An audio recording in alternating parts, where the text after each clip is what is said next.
这个双人论坛哦，经过双方的协定一下哦，那大概是7月22号用视讯的方式办理的哦。这个我们是不需要一直在重复过去讲的话的。不过我相信绝对比两岸一家愁好嘛。我还是相信说有交流才有善意，有善意才有交流。当然两岸之间一定有一些各自坚持的地方，所以用5个互相来处理。就是互相认识、互相了解、互相尊重、互相合作。那有时候遇到困难的时候，可以互相谅解，可以把它处理过去。那目前两岸之间几乎是没有对话的，那我认为这是不好的。那另外一方面哦，因为毕竟两岸之间经贸关系还是相当密切的。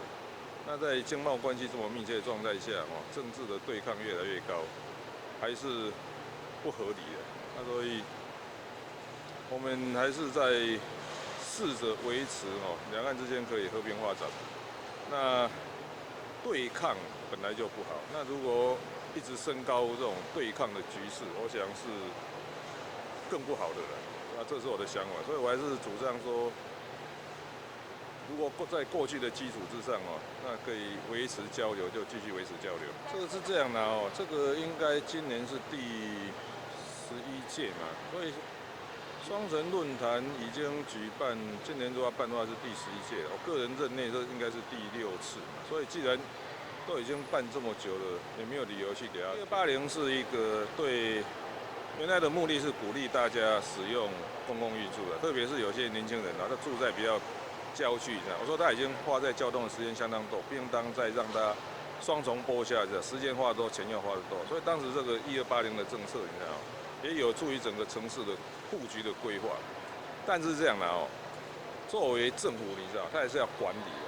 那所以我们在这实施1280，我们在管理学上叫 outlier， 就是那个很特殊的案例还是要查。结果一查，你看，就抓到了7个公车司机，你知道，在刷1280，在赚那个不应当有的利益。所以对我来讲是这样，制度还是实施的哈，好的政策要实施，但是政府还是必须管理。所以那种所以我们是给你方便，不是叫你随便。是这样的啊，我们常常是这样，该不要去考虑说个人的胜败嘛，应该考虑怎么做对台湾是比较好。我也明白讲哦，要当总统还要好好学习，这个不是要准备的工作相当多。但是像你现在很多动作都被解读是在铺路，包括大巨蛋，人家觉得你是在清理战场。昨天首次出席葛特曼，也被解读可能是在抢曝光。哇，葛特曼那个是这样的，我以前就告他嘛，那个告一定，这个是这样的。有时候你去查资料哦，我们是这样，该告的还是要告啊。这个也不是昨天才去告他，特别是这样的哦。那葛特曼那个实在是有时候越想越气，就是这样，就是说，你2014年就答应说你将来出新版的时候一定会修正，结果也没有修，还拿来搞政治操作，这个不告他怎么可以？但如果大巨蛋是这样。该处理的还是要处理嘛，你总不能一个蛋在那里，所以对我来讲，我都不会把它当作是政绩，我是来善后